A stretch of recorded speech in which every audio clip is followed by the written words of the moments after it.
Hello students, मेरा नाम है राफे काजी। मैं अपने YouTube channel mathematics in easy पर आपका हार्दिक स्वागत करता हूं। स्टूडेंट्स, आज क्लास 7 का जो चैप्टर 1 है उसका लेक्चर 2 है।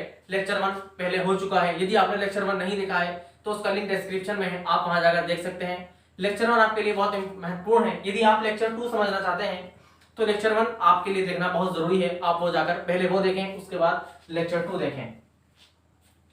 चैप्टर का नाम है परिमेय संख्याएं। हमने कल कई संख्याओं के बारे में पढ़ा था। प्राकृतिक संख्याएं, पूर्ण संख्याएं और पूर्णांक, 3 तरह की संख्याएं कल हमने पढ़ ली थी। अब हम उनसे रिलेटेड कुछ पॉइंट्स पढ़ेंगे। कौन कौन से? पहला नोट, ये नोट मैंने लिखे हैं 3, इन नोट को समझिए। जो शून्य है, जो जीरो है, वो एक, ये देखिए क्वेश्चन ये है कि जो जीरो है वो धनात्मक होता है या ऋणात्मक, यानी कि जो जीरो है वो प्लस वाला है या माइनस वाला है, यानी कि जो जीरो का चिन्ह है वो प्लस चिन्ह है या माइनस चिन्ह है। देखिए शून्य ना तो धनात्मक है और ना ऋणात्मक है। शून्य एक ऐसी संख्या है जो ना धनात्मक होती ना ऋणात्मक होती। ये एक यूनिक नंबर है, यानी कि अद्वितीय संख्या है। उसके बाद दूसरा नोट है पूर्ण संख्याओं का योग, या ऐसे लिख सकते हैं दो पूर्ण संख्याओं का योग, ऐसे भी लिख सकते हैं। पूर्ण संख्याओं का योग और गुणनफल एक पूर्ण संख्या ही होता है। सबसे पहले आपके लिए ये जानना जरूरी है कि पूर्ण संख्या क्या होती है। पूर्ण संख्या क्या होती है वो लेक्चर 1 में मैंने आपको डिटेल में समझाया था, आप वहां जाकर देख सकते हैं। लेकिन पूर्ण संख्याएं ये रही पूर्ण संख्याएं।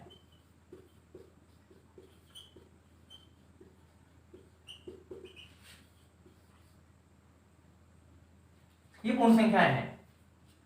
पूर्ण संख्याओं का योग और गुणनफल।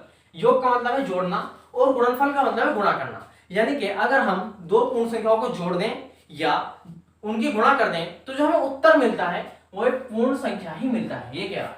आप कोई भी दो पूर्ण संख्याएं अपने माइंड में चूज कर लीजिए, या मान लीजिए 3 और 4 ले लीजिए।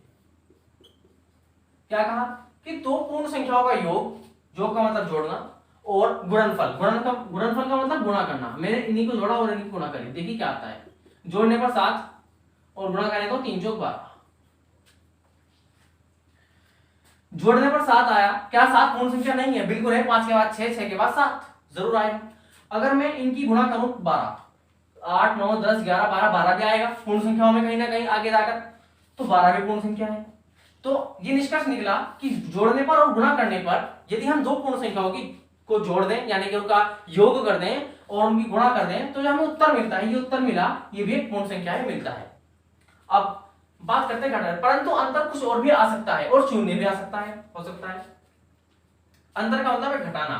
यदि हम दो पूर्ण संख्याओं को घटा दें, यदि हम दो पूर्ण संख्याओं को घटा दें तो हमें एक पूर्ण संख्या मिल भी सकती है और नहीं भी मिल सकती है, और हमें घटाने पर शून्य भी मिल सकता है। देखिए अगर मैं 4 में से 3 घटाऊं, 4 में से 3 घटाने का मतलब है पहले 4 लिखूं बाद में 3 लिखूं।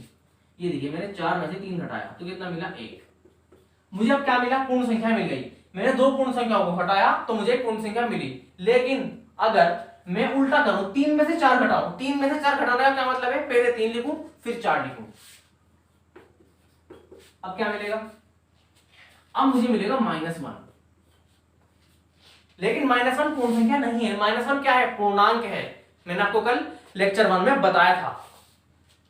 अब आप कहेंगे कि -1 कैसे आया, और हमने 3 में से 4 कैसे घटाया? 4 में से 3 तो घट जाता है आराम से, लेकिन 3 में से 4 कैसे घटता है? क्योंकि छोटी संख्या में से बड़ी संख्या नहीं घटती, हमेशा बड़ी संख्या में से छोटी संख्या घटती है। लेकिन अब मैथ्स में छोटी में से हम बड़ी संख्याओं को भी घटाना सीखेंगे। इसके लिए मैं बहुत जल्द, कल या परसों, एक न्यू वीडियो बना दूंगा कि छोटी संख्या में से बड़ी संख्या कैसे घटाते हैं और माइनस वाले कैसे आते हैं। जैसे घटाने पर -1 बच गया, आप सोच रहे हैं कि माइनस कहां से आया, लेकिन फिलहाल आप इतना समझ लीजिए कि अगर उल्टा कर दें, छोटी संख्या में से जब भी आप छोटी संख्या में से बड़ी संख्या घटाती हैं तो जो उत्तर मिलता है वो माइनस में मिलता है। आप इतना याद रखें, उत्तर हमें माइनस में मिला, और जो माइनस वाली संख्याएं हैं ये सब क्या है? पूर्णांक हैं। क्या है? पूर्णांक है। तो हमें पूर्ण संख्या तो नहीं मिली। हमने इसीलिए कहा इस स्टेटमेंट के अंदर अंतर कुछ और भी आ सकता है। कुछ और का मतलब पूर्णांक आ गया, कुछ और आ गया। और शून्य कब आएगा? देखिए शून्य में आ सकता है अगर मैं दो सेम पूर्ण संख्या ले लूं। जैसे मान लीजिए 5 पूर्ण संख्या है, बिल्कुल है, और मैंने 5 में से 5 को घटाया, दोनों पूर्ण संख्या हैं, दोनों को मैंने घटाया तो मुझे 0 मिला, शून्य आ गया। तो शून्य भी हो सकता है। अगर मैं दो पूर्ण संख्याओं को भाग करूं, मैंने इसमें भाग नहीं लिखा है, आप चाहे तो लिख भी सकते हैं कि यदि दो पूर्ण संख्याओं को भाग किया जाए तो उत्तर पूर्ण संख्या आ भी सकता है और नहीं भी आ सकता है। भाग के लिए भी यही बात है। आप चाहे करके देख लीजिए। मान लीजिए 4 को 2 ले लीजिए, आप 4 को 2 से भाग कीजिए। मैंने 4 को भाग किया, किससे? 2 से। हम जिसको भाग करते हैं वो यहां अंदर लिखा जाता है और जिससे भाग करते हैं वो बाहर लिखा जाता है। क्या किया मैंने, भाग कर दिया, क्या आया 2 आया। 2 क्या है, पूर्ण संख्या है। 2 मैंने पूर्ण संख्या ली, ये रही 2 पूर्ण संख्या है, इनको भाग किया तो जो उत्तर मिला वो पूर्ण संख्या मिला। अगर मैं इस 4 की जगह यहाँ 3 ले लूं तो अब मुझे क्या मिलेगा उत्तर में, अब मुझे उत्तर में मिलेगा 1.5। लेकिन 1.5 क्या है, एक पूर्ण संख्या नहीं। आप देख सकते हैं कि पूर्ण संख्याओं के संग्रह में 1.5 शामिल नहीं है। 1.5 कहाँ है, 1 और 2 के बीच। मैंने कल आपको बताया था 1.1, 1.2, 1.3, 1.4, 1.5 ये सब क्या है, पूर्ण संख्याएं नहीं होती हैं। पॉइंट वाली संख्याएं पूर्ण संख्याएं नहीं होती हैं। जो पॉइंट वाली संख्याएं होती हैं, मैंने आपको कल बताया था, वो परिमेय संख्याएं होती हैं। परिमेय संख्याओं के बारे में डिटेल में हम पढ़ेंगे नेक्स्ट वीडियो में। फिलहाल आप इतना याद रखें कि अगर हम 2 पूर्ण संख्याओं को जोड़े को गुणा करें तो हमें 100% पूर्ण संख्याएं मिलती हैं, और अगर हम 2 पूर्ण संख्याओं को घटा दें या भाग करें तो हमें पूर्ण संख्या मिल भी सकती हैं और पूर्ण संख्याएं नहीं भी मिल सकती हैं।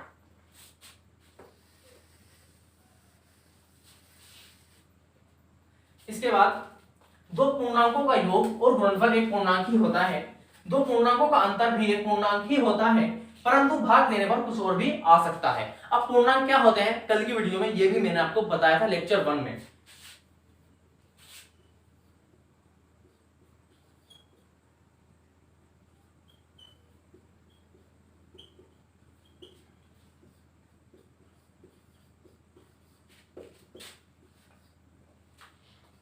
ये मैंने पूर्णांकों का संग्रह लिख दिया।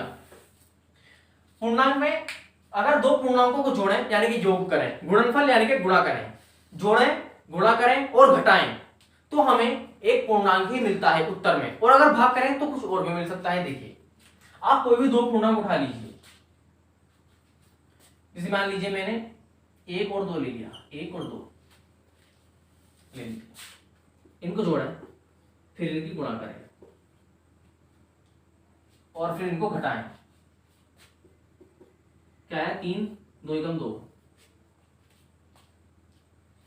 जोड़ने पर और गुणा करने पर मुझे एक पूर्णांक ही मिला, क्योंकि 2 एक क्या है पूर्णांक है और 3 क्या है एक पूर्णांक है, तो 2 पूर्णांकों को जोड़ा और गुणा करें तो एक पूर्णांक ही मिला।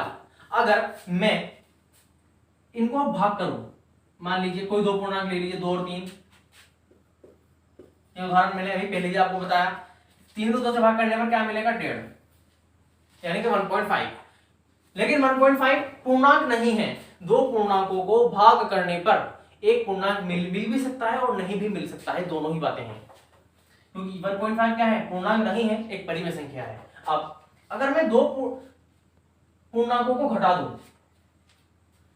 देखिए घटा दीजिए ध्यान से, 1 और 2, हम 1 और 2 का उदाहरण ले रहे हैं। अगर मैं 2 में से 1 को घटाऊं यानी कि 2 पहले 1 बाद में, तो 1 आया। मैंने 2 पूर्णांक लिए और उनका अंतर कर दिया, अंतर का मतलब घटा दिया। 2 पूर्णांकों को घटाने पर एक पूर्णांक ही मिला, ये रहा एक पूर्णांक पर। अब आप कहेंगे कि उल्टा घटाइए, बिल्कुल मैंने बड़ी संख्या में से छोटी संख्या घटाई। अगर मैं छोटी में से बड़ी घटाऊं यानी कि छोटी संख्या पहले लिखूं और बड़ी संख्या बाद में लिखूं, अब 2 में से 1 जाने के बाद 1 ही बचता है, लेकिन अब उल्टा है तो माइनस आ जाएगा। मैंने 2 पूर्णांकों को घटाया, घटाने के बाद मुझे क्या मिला -1। क्या -1 पूर्णांक नहीं है? -1 भी तो एक पूर्णांक है, माइनस वाली संख्या पूर्णांकों में शामिल की जाती है, इसलिए हम कह सकते हैं कि घटाने पर भी हमें एक पूर्णांक ही मिलता है, जोड़ने पर भी एक पूर्णांक ही मिलता है। यदि हम 2 पूर्णांकों को जोड़ें, घटाएं और गुणा करें तो एक पूर्णांक मिलता है, लेकिन अगर भाग करें तो एक पूर्णांक मिल भी सकता है, नहीं भी मिल सकता है। तो हमने ये 3 नोट पढ़े। कल हम जो पढ़ेंगे वो पढ़ेंगे परिमेय संख्याओं के बारे में। परिमेय संख्या क्या है, परिमेय संख्याओं की परिभाषा पढ़ेंगे।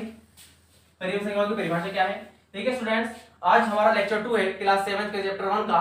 कल हमने लेक्चर 1 कर लिया था, वो वीडियो आपके लिए बहुत महत्वपूर्ण है, आप वो जाकर जरूर देखिए, उसका जो लिंक है वो डिस्क्रिप्शन में है। फिलहाल स्टूडेंट्स मिलते हैं नेक्स्ट वीडियो में, तब तक के लिए टेक केयर, गुड बाय।